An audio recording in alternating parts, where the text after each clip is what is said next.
The quest for justice in the unsolved murders of 3 children in northern New South Wales has gained fresh momentum in the wake of Sunday's 60 Minutes report. Bowraville community members are pleased that their fight is gaining mainstream attention and hope that the new State Attorney-General will clear the way for a fresh trial. NITV's Johnson reports. The scenes of 60 Minutes journalist Michael Usher confronting Jay Hart rocked Jasmine Speedy to the core.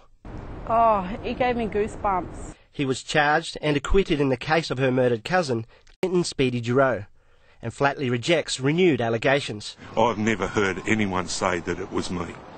I was sitting and watching it again this morning at my desk, and I had earphones on and I made this really loud sigh, and everyone looked at me. They're like, "What's wrong?" I was like, "Oh, don't worry," because you feel like you are reliving the same story over and over again for 25 years. So, but I watched it and I was impressed, and I was happy to see that we're getting somewhere within mainstream media. The unsolved case and its impact on the Bowraville community have had a profound impact on seasoned journalist Michael Usher.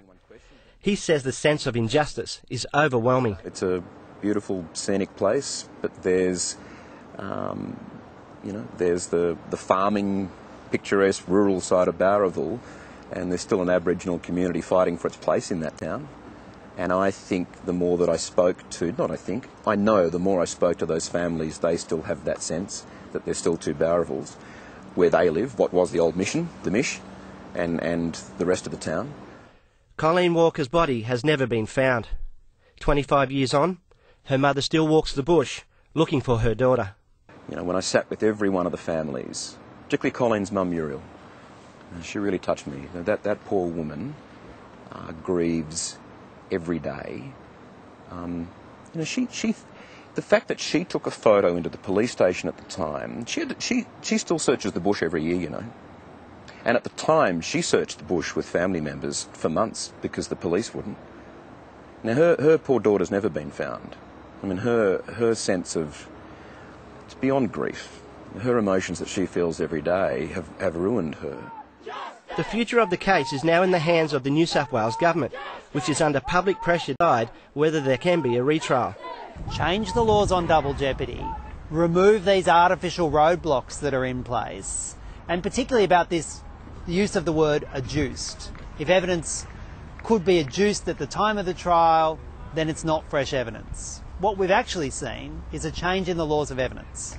And so evidence that couldn't previously get into the court as evidence before probably could now.